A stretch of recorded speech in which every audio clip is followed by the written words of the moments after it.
Hello students, मेरा नाम टिंकू जैन। आपका हमारे YouTube channel Tinku Jain chemistry classes में हार्दिक स्वागत है। लास्ट वीडियो ठोस अवस्था वाले चैप्टर में संकुलन क्षमता ज्ञात करना बताया सरल घनीय जालक का, जिसकी वैल्यू 52.36% निकाली।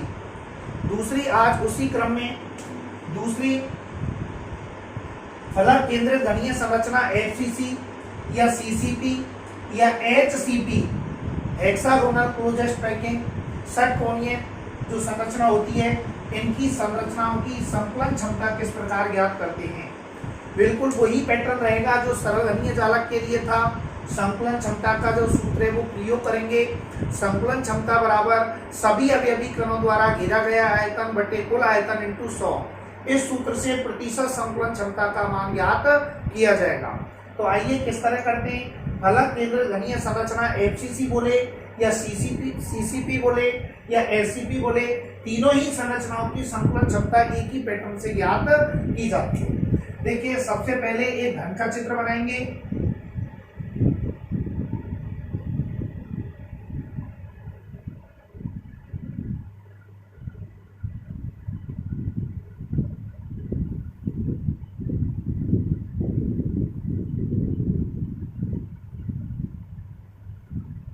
और इस घन के चित्र में एफसीसी जो व्यवस्था होती है फलक केंद्रित घनीय मात्रक पुष्ट का, उसमें आपको पहले बता चुके हैं कि सभी कोनों पर अवयवी कण रहते हैं। कोनों के साथ साथ सभी फलकों के केंद्रों में अवयवी कण रहते हैं। तो देखिए, अपन को सभी कोनों पर और सभी फलकों के केंद्र में नहीं बनाना है, केवल एक फलक के केंद्र में बनाना है और दो कोनों पर अवयवी कण बनाना है। तीन अवयवी कणों से ही अपन का काम चल जाएगा संकुलन क्षमता ज्ञात करने का। औरों पर भी अवयवी कण होते हैं, लेकिन चित्र उससे सबको यदि बनाएंगे तो समझ में कम आएगा, इसलिए केवल तीन ही अवयवी कणों को फलक में बनाते हैं। तो देखिए, ये एक कोना हो गया ए पॉइंट, ये वाला पॉइंट अपन ने बी प्रदर्शित कर दिया, ये वाला पॉइंट अपन ने सी और ये वाला डी। तो ए बी सी डी ये फलक हो गया घन का एक साइड। एक जो फलक होती है वो फलक हो गई घन की ए बी सी डी, और ये जो फलक होती है इस फलक के एक कोना ये हो गया, दूसरा कोना घन का ये हो गया। तो इन कोनों के केंद्र में ये जो कोने होते हैं, इनके केंद्र में ये एक अवयवी कण अपन ने बना दिया। ऐसे ही दूसरे कोने के केंद्र में भी अवयवी कण बना दिया, ये अवयवी कण। अब यदि एबीसीडी फलक में एसी भुजा को डायरेक्ट मिला दे, तो ये जो एबीसीडी फलक है ये एसी भुजा इसका विकर्ण कहलाएगी, फलक विकर्ण। और एक अवयवी कण इस फलक के केंद्र में बना देते हैं, तो तीनों अवयवी कण इस तरह एक दूसरे को टच करते हुए समान आकार के ये अवयवी कण अपन ने बना दिए। तो अब यहां पर चूंकि अपन कौन सी संरचना की बात कर रहे हैं, फलक केंद्रित घनीय मात्रक कोष्ठ का या फलक केंद्रित घनीय संरचना। तो ये फलक केंद्रित जो घनीय संरचना होती है एफसीसी, इसमें अवयवी कण एक तो सभी कोनों पर रहता है, तो कोनों पर केवल दो पर ही काम चल जाएगा बनाने से, और सभी फलकों के केंद्र में तो केवल एबीसीडी फलक के केंद्र में एक अवयवी कण बनाया। इस तरह एक ही फलक पर तीन अवयवी कण हो गए, दो कोनों वाले एक फलक के केंद्र वाला, और तीनों को परस्पर स्पर्श करते हुए अपन ने मिला दिया। ये जो अवयवी कण यहां पर तीनों मिलाए,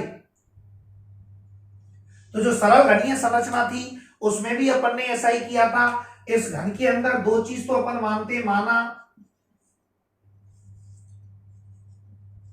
घन की कोर या घन की भुजा बोले तो वो तो स्मॉल ए सरल घनीय जालक में भी मानी थी, जिसकी संकुलन क्षमता अपन ने 52.36% निकाली।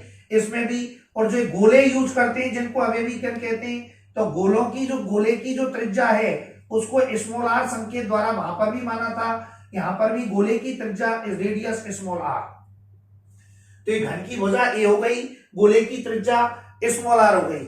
अब ये जो घन है इस पर यदि हम विचार करें, तो इस घन में प्रतिशत संकुलन क्षमता ज्ञात करने का सूत्र यदि अपन लगाएं, तो यहां पर लगाएंगे प्रतिशत संकुलन क्षमता। प्रतिशत संकुलन क्षमता बराबर ऐसे आता है, सभी अवयवी कणों द्वारा घेरा गया आयतन बटे कुल आयतन इंटू 100। वही की वही सूत्र एक बार लिखना पड़ेगा, सभी अवयवी कणों द्वारा घेरा गया आयतन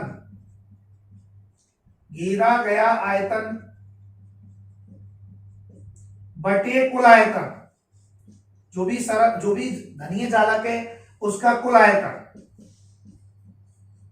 और इंटू 100, ये ऐसे परसेंट संकुलन क्षमता पीएफ अपन ज्ञात करते हैं पैकिंग फैक्टर।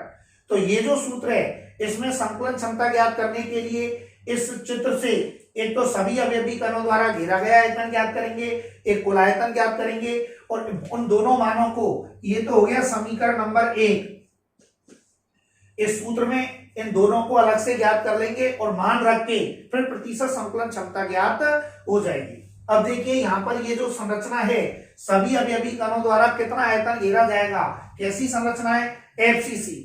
और एफसीसी में अवयवी कण कहां पर होता है, सभी कोनों पर, सभी फलकों के केंद्र में। तो आपको पहले लास्ट वीडियो में बता चुके हैं कि सरल घनीय में अवयवी कणों की संख्या 1 होती है, एफसीसी में अवयवी कणों की संख्या 4 होती है, बीसीसी में अवयवी कणों की संख्या 2 होती है मात्रक कोष्ठका के अंतर्गत। तो यहां पर लिखेंगे एफसीसी, चूंकि एफसीसी में अवयवी कणों की संख्या बराबर 4। वो तरीका भी पहले आपको बता रखा है निकालने का, कैसे निकालते हैं, 8 गुना 1/8 प्लस 6 गुना 1/2, ये फलकों के केंद्रों में और कोनों पर, तो 1 + 3 = 4 करनी है। डायरेक्ट लिखेंगे एफसीसी संरचना में अवयवी कणों की संख्या 4। अब 4 अवयवी कण है तो सभी अवयवी कणों की जगह क्या हो जाएगा, 4 गोलों द्वारा, अवयवी कण गोले के रूप में 4 गोलों द्वारा घेरा गया आयतन, सभी अवयवी कणों द्वारा घेरा गया आयतन, लेकिन सभी अवयवी कण संख्या में 4 हैं, तो 4 गोलों द्वारा घेरा गया आयतन बराबर, एक गोले कितना आयतन घेरता है, गोले के आयतन का सूत्र कितना होता है पहले भी बता चुके हैं, 4/3 πr³। एक गोले का 4 गोलों द्वारा घेरा है तो क्या उत्तर हो जाएगा, 4 गोलों द्वारा घेरा गया आयतन 4 × 4/3 πr³। ये हो गया समीकरण नंबर 2। ये तो सभी अवयवी कणों द्वारा घेरा गया आयतन हो गया 4 × 4/3 πr³। तो समीकरण 1 में सभी अवयवी कणों द्वारा घेरा गया आयतन, चूंकि एफसीसी संरचना है, एफसीसी में 4 अवयवी कण है, तो ये हो गया समीकरण नंबर 2। अब यहां पर अपन को एक चीज और ज्ञात करनी है, घन का कुल आयतन। तो घन का कुल आयतन इस सूत्र से निकालेंगे। घन का जब कुल आयतन निकालते हैं, घन का कुल आयतन निकालेंगे तो घन का जो कुल आयतन होगा वो सूत्र से यदि निकालें तो अपन कैसे निकालेंगे, देखो घन की क्या दे रखी है, चित्र से डायरेक्ट त्रिभुज की प्रॉपर्टी यूज करेंगे। तो देखो त्रिभुज एबीसी में पाइथागोरस प्रमेय लगाएंगे त्रिभुज एबीसी में। तो एबीसी में देखो ये एसी तो हो गया विकर्ण, तो कर्ण का स्क्वायर एसी का स्क्वायर बराबर एबी का स्क्वायर प्लस बीसी का स्क्वायर। तो यहां पर ये हो जाएगा एसी का स्क्वायर बराबर एबी का स्क्वायर प्लस बीसी का स्क्वायर, ये पाइथागोरस प्रमेय यहां पर लगा दी। अब चूंकि घन की भुजा या कोर क्या मानी है, ए, तो देखो ए बी क्या है, एक प्रकार की घन की कोर, तो ये दूरी ए हो गई, और बीसी भी क्या है, घन की कोर ए। तो यहां पर ए बी और बीसी दोनों घन की कोर हैं जिनकी वैल्यू ए ए के रूप में पहले ही मान चुके हैं। तो ये हो जाएगा एसी का स्क्वायर बराबर, इसकी वैल्यू ए है तो ए स्क्वायर प्लस ए स्क्वायर, और इसको हल करेंगे तो ये हो जाएगा 2a स्क्वायर। तो एसी की यदि वैल्यू निकालेंगे तो एसी बराबर आ जाएगा √2a स्क्वायर, और 2a स्क्वायर का अंडर रूट निकालेंगे तो √2 तो बाहर हो जाएगा, इंटू ए अलग हो जाएगा, ए स्क्वायर का ये हो जाएगा। तो एसी की वैल्यू यहां से ये निकालनी आपने √2 इंटू ए, ये एसी प्रदर्शित हो गया √2 इंटू ए। अब एक बार चित्र से एसी डायरेक्ट तो निकाल सकते हैं, चित्र से एसी कैसे डायरेक्ट निकालेंगे, देखो ये यहां से यहां तक की ये दूरी हो गई इस गोले की त्रिज्या r, ये वाली, और यहां से यहां तक ये दूरी हो गई इस गोले की त्रिज्या r, और ये बीच वाली जो दूरी है यहां से यहां तक ये इस गोले का व्यास हो गया बीच वाले का, तो इसको डायरेक्ट ही क्या लिख सकते हैं 2r। तो एसी चित्र से यदि निकाले अपन डायरेक्ट तो क्या हो जाएगा r + 2r + r, तो एसी बराबर 4r। तो इसके बाद में नीचे लिखेंगे चित्र से डायरेक्ट अपन ये लिख सकते हैं AC बराबर 4R, भाई चारों R जोड़ दिए यहां पर, AC बराबर 4R, R इस गोले की त्रिज्या, इस गोले की त्रिज्या R और बीच में व्यास हो गया 2R, तो AC दूरी डायरेक्ट लिख सकते हैं चित्र से, R plus 2R plus R बराबर 4R।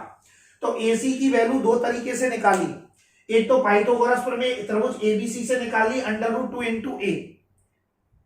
वैसे इसको अपन डायरेक्ट भी लिख सकते थे, क्यों गणित का एक फॉर्मूला होता है, ये घन का क्या है फलक ABCD, और AC दूरी क्या है घन इस फलक का विकर्ण। तो ये नियम है मैथमेटिक्स का कि घन फलक जो विकर्ण होता है घन के अंदर, उसका सूत्र होता है √2 इंटू A। डायरेक्ट भी लिख सकते थे √2 इंटू A, लेकिन पाइथागोरस प्रमेय लगा के अपन ने बता दिया √2 इंटू A। घन के अंदर दो प्रकार के विकर्ण होते हैं, आपको लास्ट वीडियो में बता चुके हैं, एक फलक विकर्ण, एक काय विकर्ण। तो जो फलक विकर्ण होता है वो उसका डायरेक्ट सूत्र होता है √2 इंटू A, और जो काय विकर्ण होता है उसका भी डायरेक्ट सूत्र होता है गणित के अंदर √3 इंटू A, उसमें आता है √3 इंटू A। यहां फलक विकर्ण की बात हो रही है तो √2 इंटू A। तो ये तो डायरेक्ट ही ज्ञात हो गया, पाइथागोरस प्रमेय से सीधे भी लिख सकते थे, और चित्र से AC की वैल्यू हो गई 4R। तो एक AC तो ये हो गया √2 इंटू A, एक हो गया AC बराबर 4R। तो इससे अपन क्या करेंगे, दोनों AC को बराबर कर देंगे, तो ये हो जाएगा √2 इंटू A बराबर 4R। इससे घन की जब भुजा निकालेंगे A, तो A हो जाएगी 4R बटे √2 का भाग लग जाएगा यहां पर।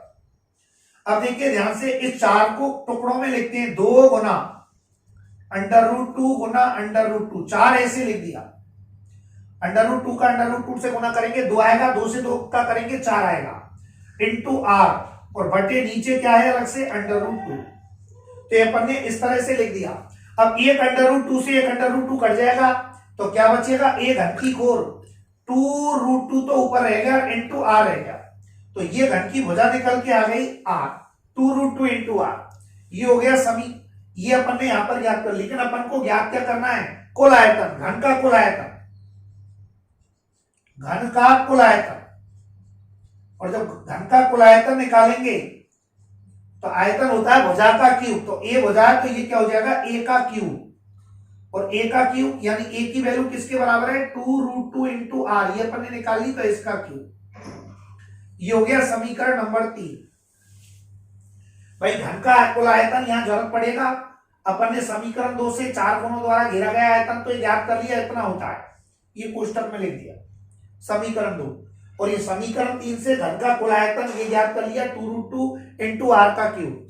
अब 2 और 3 के मान 1 में रख देंगे, तो समीकरण 1 से क्या हो जाएगा, प्रतिशत संकुलन भिन्न, डायरेक्ट लिख देता हूं, पैकिंग फैक्टर बराबर सभी अवयवी कणों द्वारा घेरा गया आयतन FCC संरचना है, तो सभी अवयवी कण 4 हैं, तो 4 गुणों द्वारा घेरा गया आयतन ये वाला मान रख देंगे इसकी जगह, 4 गुना 4 बटे 3 पाई R क्यूब बटे घन का कुल आयतन, घन का कुल आयतन कितना दे रखा है 2√2 इंटू R का क्यूब, और गुना हो जाएगा 100, तो R क्यूब से तो R क्यूब कट जाएगा, और पाई का मान रख देंगे 22/7, तो R क्यूब से R क्यूब कट गया, पाई का मान 22/7। जब इसकी कैलकुलेशन करेंगे तो कैलकुलेशन करने पर, हल करने पर परसेंट पीएफ जो निकालेंगे वो निकल के आएगी 74%। डायरेक्ट ही लिखेंगे, हल नहीं करना है कैलकुलेशन, सीधे लिख देंगे 74%।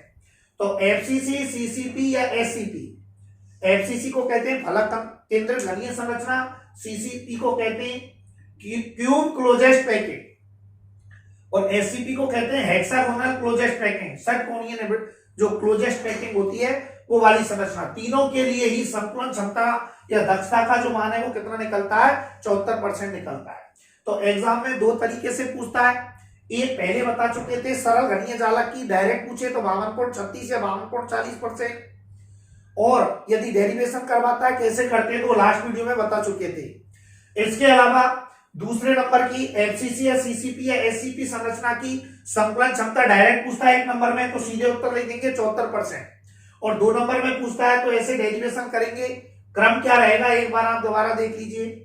यदि एग्जाम में आता है एफसीसी, सीसीपी या एससीपी संरचनाओं की संकुलन क्षमता लिखिए, तो सबसे पहले ये घन का चित्र बनेगा, एबीसीडी फलक बनेगा, इस फलक पर 3 गोले दिखाएंगे। एफसीसी में अवयवी कण कहां पर होते हैं, सभी कोनों पर एक फलक के, और सभी फलकों के केंद्र में।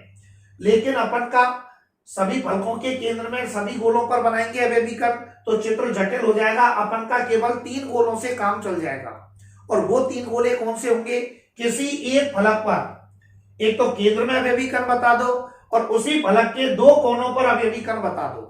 बाकी जगह सभी कोनों पर फलकों पर अवयवीकरण है, लेकिन अपन ने वो चित्र में नहीं दर्शाया, चित्र थोड़ा जटिल होने के कारण।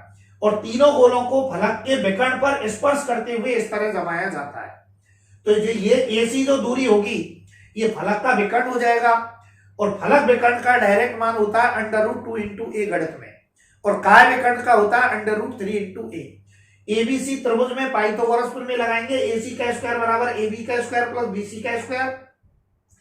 AB घन की कोर हो जाएगी, BC भी कोर हो जाएगी, दोनों ए हैं तो AC स्क्वायर बराबर A square plus A square equal to 2A square. AC की वैल्यू निकालेंगे तो √2 इंटू ए, ये AC निकल के आएगा। और चित्र से AC लिखें तो ये R और बीच में 2R तो AC दूरी हो गई R plus 2R plus R equal to 4R। तो चित्र से डायरेक्ट AC 4R हो गया। पाइथागोरस प्रमेय से फलक विकर्ण का मान डायरेक्ट √2 इंटू ए हो गया। दोनों को बराबर कर दिया, √2 इंटू ए बराबर 4R। ए की वैल्यू निकाल ली 4R बटे √2, 4 के टुकड़े कर दिए 2 इंटू √2 इंटू √2 इंटू R बटे नीचे का √2 से √2 कट गया, ऊपर क्या बचा 2√2 इंटू R। तो घन की कोर या भुजा आ गई A बराबर 2√2 इंटू R। अब इससे घन का कुल आयतन आ जाएगा भुजा का क्यूब, A का क्यूब 2√2 इंटू R का क्यूब। ये यहां पर समीकरण नंबर 3 हो गया।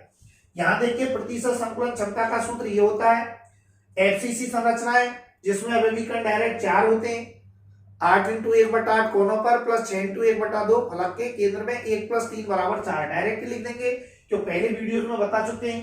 अतः सभी अवयवीकरणों की जगह आ जाएगा 4 गोलों द्वारा घेरा गया आयतन। एक गोले के आयतन का सूत्र 4/3 पाई आर क्यूब, 4 गोलों द्वारा घेरे गए आयतन हो जाएगा 4 इंटू 4/3 पाई आर क्यूब। ये समीकरण 2 समीकरण 3 दोनों के मान समीकरण 1 में रखेंगे और मान रख के हल करेंगे तो परसेंट पीएफ निकल के आएगी। संकुलन क्षमता एफसीसी की कितनी निकल के आएगी 74%। तो 74% ये इसकी संकुलन क्षमता होती है। आप इसको नोट कर सकते हो। सबसे पहले आपको ये घन का चित्र बनाना है। चित्र में ये 2 चीजें माननी है। देखो किस क्रम में आप लिखोगे ये भी आप देख लो। घन का चित्र बनेगा सबसे पहले, उसके बाद में घन की भुजा ए मान लेंगे, गोले की त्रिज्या आर मान लेंगे। ये लिखने के बाद में फिर समीकरण नंबर 1 यहां से लिखेंगे संकुलन क्षमता प्रतिशत बराबर सभी अवयवीकरणों द्वारा घेरा गया आयतन कुल आयतन इंटू समीकरण 1। समीकरण 1 के बाद में एफसीसी संरचना समीकरण 2 तक लिखेंगे। तो पहले चित्र बनेगा, उसके नीचे 2 बिंदु मान लेंगे, फिर यहां से लिखेंगे समीकरण 1 और समीकरण 2 क्रम में। समीकरण 2 के बाद में फिर ये पाइथागोरस प्रमेय यहां से लिखेंगे। 2 के बाद में इस लाइन के बाद में ये पूरा पार्ट नीचे तक लिखना है यहां तक, और ये लिखने के बाद में फिर यहां से लिखना है नीचे तक। तो ऐसे परसेंट पीएफ जो होती है वो एफसीसी सीसीपी या एससीपी संरचनाओं की कितनी परसेंट निकल के आती है 74% निकल के आती है। प्यारे स्टूडेंट्स हो, एग्जाम में 12th बोर्ड की में राजस्थान माध्यमिक शिक्षा बोर्ड अजमेर और एनसीईआरटी जो पैटर्न है सीबीएसई बोर्ड में भी इन तीनों संकुलन क्षमता, एक और है अभी बीसीसी काय केंद्र घनीय संरचना, उसमें और इसमें केवल एक ही अंतर है, उसकी वैल्यू 68% निकल के आती है। और उसमें जो विकर्ण यूज होता है, यहाँ कौन सा विकर्ण है फलक का, तो फलक विकर्ण की वैल्यू क्या है √2 इंटू ए। और वहां पर काय केंद्र घनीय संरचना बीसीसी की बात करेंगे संकुलन क्षमता या दक्षता, तो वहां पर जो विकर्ण होगा वो काय विकर्ण होगा। और काय विकर्ण की जो वैल्यू होती है वो डायरेक्ट गणित में सूत्र होता है काय विकर्ण बराबर √3 इंटू ए। तो वहां पर √2 जैसे ये जो वैल्यू आई है ना, ये वाली जो वैल्यू आई है √2 इंटू ए बराबर 4r, वहां पर यही वैल्यू क्या आ जाएगी √3 इंटू ए बराबर 4r, और ए की वैल्यू अपन निकाल लेंगे।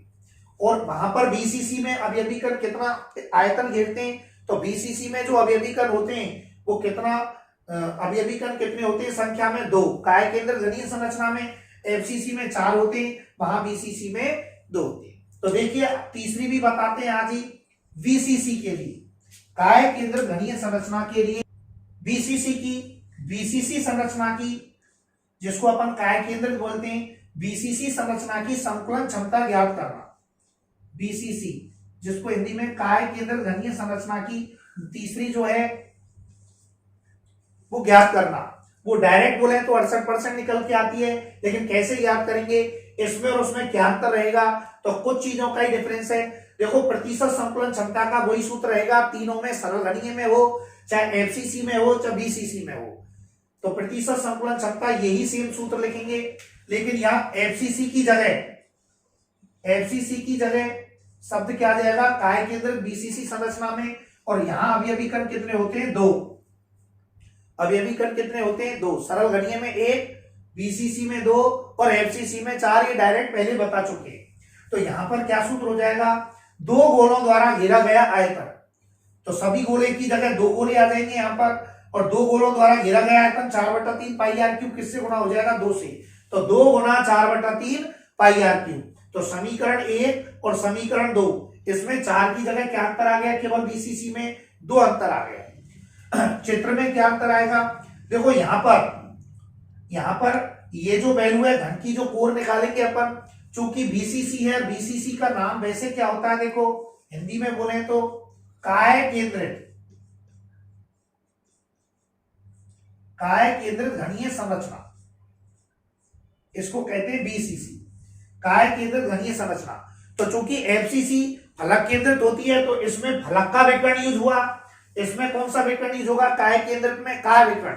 और गणित का नियम है, ध्यान रखना, डायरेक्ट फलक विकर्ण का सूत्र होता है √2 × a, और काय विकर्ण का सूत्र क्या होता है, √3 × a। तो यहां पर ये जो अपन ने ये वैल्यू तो 4r ही आएगी, लेकिन ये जो वैल्यू है यहां पर काय विकर्ण वो √2 × a की जगह क्या बन जाएगा, √3 × a बन जाएगा। इससे a की जब वैल्यू निकालेंगे तो इसमें किसका भाग लग जाएगा, 4r में किसका भाग लग जाएगा, √3 का भाग लग जाएगा।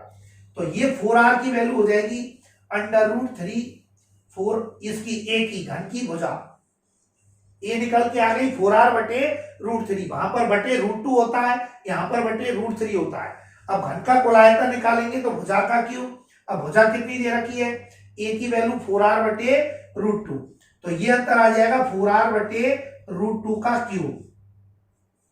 तो ये समीकरण 2 से तो हो गया, 2 गोलों द्वारा घेरा गया आयतन तो इतना, और घन का कुल आयतन ये निकल के आ गया समीकरण 3 में। केवल काय विकर्ण में क्या अंतर आया, 4r/√2 की जगह क्या गया इसमें बीसीसी में, 4r/√3, तो ये वाला मान लिख देंगे। तो परसेंट, ये समीकरण 2 और 3 से जब सेम ऐसे ही मान रखेंगे एक में, तो परसेंट पीएफ क्या हो जाएगी, यहाँ तो 2 हो जाएगा, और यहां पर ये वाला मान हो जाएगा 4r/√3 का क्यूब।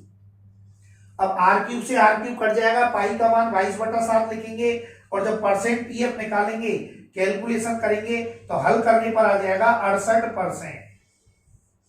तो सेम वही पैटर्न रहा, केवल आपको क्या ध्यान रखना पड़ा, प्रतिशत संकुलन क्षमता का सूत्र तीनों में सेम लिखना है। सरल घनीय में अवयवी कण 1 लिखने, तो 1 गोले द्वारा घेरा गया आयतन 4/3 पाई r³ लिखते हैं। फलक केंद्रित एफसीसी में अवयवी कण 4 लिखने, तो 4 गुना 4/3 पाई r³ हो जाएगा, 4 गोलों द्वारा घेरा गया आयतन। लेकिन बीसीसी में अवयवी कण कितने होते हैं, 2, तो 2 गोलों द्वारा घेरा गया आयतन इतना हो जाएगा। और यहाँ पर ये जो चित्र से 4r की जो वैल्यू √2 × a के बराबर आई थी एफसीसी में, वो यहाँ पर चूंकि काय केंद्रित है, काय विकर्ण का सूत्र होता है √3 × a, तो √3 × a को डायरेक्ट इसके बराबर लिख सकते हैं, 4r के बराबर लिख सकते हैं, तो a बराबर हो जाएगा 4r/√3। अब ये जो a है घन की कोण, इससे घन का कुल आयतन निकालिए, भुजा का क्यूब, a का मान रख दिया, इसका क्यूब, ये 2 और 3 के मान 1 में रख दिए, और 1 में रखकर r³ से r³ कट गया, पाई का मान 22/7 लिख के कैलकुलेशन करेंगे तो पीएफ आ जाएगी, यानी संकुलन क्षमता निकल के आएगी 68%। तो बीसीसी की 68%, एफसीसी, सीसीपी या एससीपी की 74%, और सरल घनीय की कितनी होती है, 52.36 या 52.40%। लेकिन बीसीसी जब एग्जाम में पूछेगा तो चित्र भी थोड़ा अलग बनाना पड़ेगा। तो चित्र कैसे बनाएंगे, एक बार ये अपन और देख लें। क्योंकि यहां पर काय केंद्रित है, तो काय का विकर्ण यूज होगा, फलक विकर्ण यूज नहीं होगा। तो चित्र में यहां जो अपन ने फलक विकर्ण की स्थिति दिखाई, ये तो रहेगी नहीं, और फलक विकर्ण की जगह विकर्ण यहां पर कौन सा यूज करेंगे, काय विकर्ण यूज करेंगे। फलक विकर्ण की जगह यहां पर विकर्ण अपन यूज कर देंगे काय विकर्ण।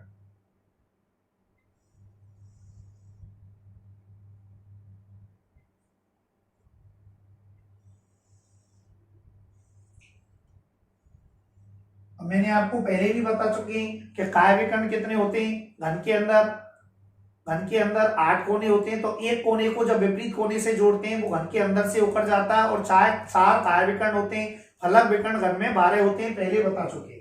तो देखो, एक तो इस कोने पर अवयवी कर्ण बनाएंगे इस तरह से, और एक इस कोने पर अवयवी कर्ण बनाएंगे, ये बना दिया। और ये कोना जब इस कोने विपरीत कोने से मिलेगा, तो जब ये कोना इस विपरीत कोने से मिलता है, ये डॉट डॉट करके माना अपन ने मिलाया, तो ये जो विकर्ण होगा ये काय विकर्ण कहलाएगा घन का। तो एक गोला ऐसे इनसे टच करता हुआ इन दोनों गोलों से बना देंगे। तो काय विकर्ण जो होता है, बीसीसी जो संरचना होती है उसमें अवयवी कर्ण कहां पर होता है, काय केंद्र घनीय मात्रक कोशिका पहले बता चुके हैं, सभी कोनों पर। तो कोनों पर है लेकिन 2 कोनों पर ही बनाएंगे, उससे काम चल जाएगा। और एक अवयवी कर्ण पूरी की पूरी मात्रक कोशिका के काय के केंद्र में, अंत केंद्र में होता है। तो ये अंत केंद्र वाला अवयवी कर्ण है, तीनों को स्पर्श करते हुए मिलाना है। तो यहां से देखो, ये यहां पर पॉइंट लगाएं, तो इस पॉइंट को माना अपन ए, इस पॉइंट को माना अपन ने ए माना, इसको ए मान लें, और इस पॉइंट को बी मान लें माना। तो ये ए से और यहां तक की ये दूरी, इसकी त्रिज्या हो गई स्मॉल आर। ये यहां से यहां तक इसकी त्रिज्या हो गई स्मॉल आर, और बीच वाली जो दूरी है यहां से यहां तक की हो गई व्यास, इस बीच वाले गोले का 2r। तो चित्र से ए बी की जो वैल्यू है, ए बी क्या है यहां पर, काय विकर्ण। तो चित्र से अपन डायरेक्ट लिख देंगे, ये तो मानेंगे घन की कोर ए, गोले की त्रिज्या ए। तो चित्र से ए बी की जो वैल्यू है वो डायरेक्ट ही क्या लिख देंगे, 4r। और चूंकि ये काय विकर्ण है, और काय विकर्ण गणित के अनुसार डायरेक्टली क्या होता है, √3 इंटू ए। ये काय विकर्ण का सूत्र होता है। फलक विकर्ण का भी अपन त्रिभुज की प्रॉपर्टी नहीं लगाते, पिछली एफसीसी में पाइथागोरस प्रमेय, उसको भी डायरेक्ट लिख सकते थे √2 इंटू ए। तो दोनों ए भी बराबर करेंगे, तो दोनों ए भी बराबर होंगी, तो क्या हो जाएगा, √3 इंटू ए बराबर 4r। तो इससे ए की, यहां से ए की वैल्यू निकाल लेंगे, और इससे अगला स्टेप ये मैंने आपको बता दिया, √3 इंटू ए बराबर 4r। ए की वैल्यू निकाली, ए की वैल्यू निकाल के मान भुजा का क्यूब करके घन का आयतन निकाल के मान रख दिया। यानी मैंने आपको एफसीसी जो संरचना थी उसमें जब बीसीसी ज्ञात करते हैं तो क्या अंतर आएगा, 2-3 जगह ध्यान में रखेंगे। एफसीसी में अवयवी कर्ण 4 थे, बीसीसी में 2 होते हैं, तो वहां 4 गुना था गोले का आयतन, यहाँ पर 2 गुना 4/3 पाई आर क्यूब। एक तो ये अंतर। इस एफसीसी में फलक विकर्ण कितना था, √2 इंटू ए, और यहाँ पर काय विकर्ण है बीसीसी में तो √3 इंटू ए। एक ये अंतर था। इन दोनों अंतरों से ये भुजा का क्यूब आयतन निकाल के और मान रख देंगे, 2 अवयवी कणों द्वारा घेरा गया आयतन, और ये चित्र में अंतर आएगा, वहां फलक पर विकर्ण बनाएंगे, यहाँ पर काय विकर्ण बनाएंगे, जो ए बी के रूप में प्रदर्शित होगा। केवल 2 कोनों पर अवयवी कर्ण, और एक पूरी की पूरी मात्रक कोशिका के काय के केंद्र में रहता है, अंत केंद्र में बीसीसी में, तो बीसीसी के अंत केंद्र वाला है। ए बी की डायरेक्ट चित्र से वैल्यू यहाँ पर भी 4r आएगी बीसीसी में, और पिछली एफसीसी में भी 4r निकल के आएगी। तो इस तरह ये तीनों संरचना सरल घनीय की संकुलन क्षमता 52.40, एफसीसी की 74% और बीसीसी की कितनी होती है, 68% होती है। तो तीनों में से एक एग्जाम में आने की पूरी संभावना रहती है कि किस तरह अपन संरचनाएं निकालें। प्यारे स्टूडेंट, यदि आपको हमारा वीडियो अच्छा लगा हो तो आप हमारे channel Tinku Jain chemistry classes को लाइक करें, शेयर करें, सब्सक्राइब करें और बेल आइकन को प्रेस करें।